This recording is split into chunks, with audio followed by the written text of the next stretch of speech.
जय Hind dear students. कैसे आप सब? उम्मीद करता हूँ आप सब लोग अच्छे होंगे और एग्ज़ाम की तैयारी कर रहे होंगे। आज आप सब लोगों के कमेंट्स, लोगों ने कमेंट्स किए थे, बहुत सारे बच्चे कमेंट्स कर रहे थे कि उनको बॉटनी का एग्ज़ाम पेपर चाहिए। तो ये बॉटनी का एग्ज़ाम का पेपर है। 2020 का एग्ज़ाम का पेपर भी हमारे पास है और 21 का भी हमारे पास है। 22 का हमारे पास है नहीं, क्योंकि 22 का अभी तक हुआ नहीं है। तो ये 19 का एग्ज़ाम का पेपर है।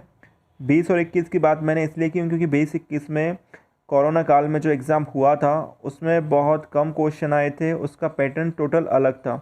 लेकिन जो आपका परंपरागत तरीके से एग्ज़ाम होता है वो ये है, जिस हिसाब से क्वेश्चन पूछे जाते हैं, जैसे क्वेश्चन पूछे जाते हैं वो ये है आपके सामने। बीएससी सेकेंड ईयर का रेगुलर और प्राइवेट के लिए 2019 का ये बॉटनी का फर्स्ट पेपर है। आप इसको देख सकते हैं और इसके हिसाब से तैयारी कर सकते हैं। मैक्सिमम मार्क्स आपको पता है 40 नंबर का ये पेपर होता है, 3 घंटे का समय दिया जाता है। तो इसका पहला क्वेश्चन आपके सामने है। हमारा पहला क्वेश्चन है बच्चों, चूज़ द करेक्ट आंसर। श्वसन मूल पाई जाती है। ऑप्शन आपके सामने दिए हैं, बरगद में, ऑर्किड में, राइजोफोरा में या मक्का में। ठीक है, तो ये आप स्टडीज़ की कर लेंगे। दूसरा क्वेश्चन है, किसी वृक्ष की आयु की गणना करते हैं। किससे करते हैं? ये तो मतलब नॉर्मल क्वेश्चन है, सामान्य ज्ञान में भी आता है। पत्तियां गिनकर तो कर नहीं सकते, शाखाएं गिनकर भी नहीं, वार्षिक वलय गिनकर, ये इसका आंसर होना चाहिए। और आई एम करेक्ट कि यही आंसर है इसका। तीसरे क्वेश्चन की अगर हम बात करते हैं, विषम पर्णता हिटेरोफिली पाई जाती है, कहाँ पाई जाती है, इस तरह का क्वेश्चन है। तो ये ऑप्शन आपके सामने है, पीली कटेरी में, रेननकुलस में, एलो में या मटर में। चौथा क्वेश्चन, पक्षियों द्वारा परागण कहलाता है, क्या कहलाता है? तो ये ऑब्जेक्टिव टाइप के क्वेश्चन भी बहुत महत्वपूर्ण है, इनको आपको ज़रूर से पढ़ना है बच्चों और इसको देखना है। नेक्स्ट क्वेश्चन है, पांचवा क्वेश्चन है, दोहरे निषेचन की खोज की थी।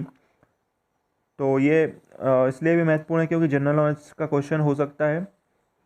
तो 5वें नंबर का क्वेश्चन है, इसको आप देख सकते हैं। और फिर यहाँ से शुरू हो जाता है आपका लघु उत्तरीय प्रश्न का क्रम। तो दूसरा क्वेश्चन है ये। पहला क्वेश्चन आपका ऑब्जेक्टिव टाइप का था, ये दूसरा क्वेश्चन है।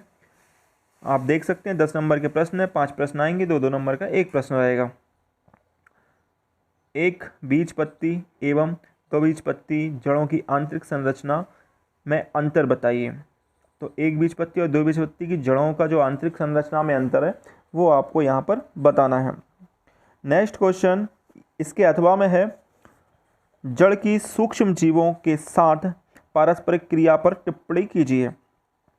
तीसरा क्वेश्चन, एधा एवं उसके कार्यों को बताइए। और इसके अथवा में आपको देना है, रस काष्ठ तथा अंतःकाष्ठ में अंतर बताइए। बहुत महत्वपूर्ण प्रश्न है ये, आपके 2022 के परीक्षा से आने वाले प्रश्न है। चौथा प्रश्न है, जल प्रतिबल के लिए अनुकूलित एवं संक्षिप्त लेख लिखिए, या इसके अथवा में आप लिख सकते हैं, पत्तियों में जीर्णता एवं विलगन पर टिप्पणी लिखना है। पांचवा प्रश्न, बीजांड के लंबवत काट का नामांकित चित्र बनाइए। डायग्राम बनाना है आपको और इसके अथवा में है, स्वनिश्चितता पर टिप्पणी लिखिए। ठीक है, अभी अगला प्रश्न देख लेते हैं। प्रश्न क्रमांक 6, जंतुओं द्वारा प्रकीर्णन विधियों का वर्णन कीजिए। और इसके अथवा में है, सत्य एवं असत्य फल में क्या अंतर है समझाइए। यहाँ से होते हैं आपके दीर्घ उत्तरीय प्रश्न शुरू। 5 नंबर के 5 प्रश्न है, 25 नंबर के हैं, इसके अथवा में भी हैं। ये प्रश्न में से एक ना एक प्रश्न, हर अथवा में से एक प्रश्न आपको 99% आपके एग्जाम में आना है। देखिए, प्रविभाजी ऊतक से आप क्या समझते हैं? प्रविभाजी ऊतकों का वर्गीकरण लिखिए। इसके अथवा में है, जड़ों में होने वाले विभिन्न रूपांतरणों का उदाहरण सहित वर्णन लिखिए। अगला है, मक्का के तने की आंतरिक संरचना चित्र सहित बताइए। असामान्य द्वितीयक वृद्धि से आप क्या समझते हैं? निग्नोरिया के तने में असामान्य द्वितीयक वृद्धि को समझाइए। प्रश्न क्रमांक 9, पौधों में पाए जाने वाले विभिन्न पर्ण विन्यास का वर्णन कीजिए। अगला प्रश्न है, पत्ती के विभिन्न प्रकारों एवं रूपांतरण का वर्णन कीजिए। प्रश्न क्रमांक 10, परागण क्या है? परागण की विभिन्न विधियों को समझाइए, उसका वर्णन कीजिए। प्रश्न क्रमांक 10 का अथवा वाला है ये। भ्रूण कोश क्या है? विभिन्न प्रकार के भ्रूण कोशों के विकास का वर्णन कीजिए।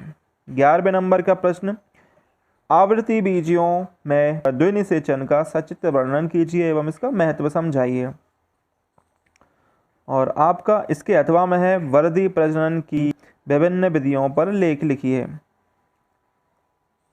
तो ये आपके पूरे प्रश्न हैं बच्चों, जिनको आपको याद करना है, लगाना है। यही प्रश्न अगर आपने पूरे लगा लिए तो आपको बॉटनी में अच्छे नंबर प्राप्त हो जाएंगे। थोड़ा बहुत टाइम बचा है और बॉटनी एक ज़्यादा इतना डिफ़िकल्ट सब्जेक्ट भी नहीं है, तो आप इसकी तैयारी कर सकते हो।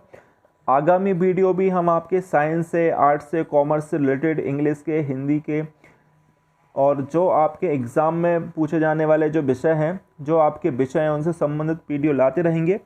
तो आप इस चैनल को सब्सक्राइब कर सकते हो।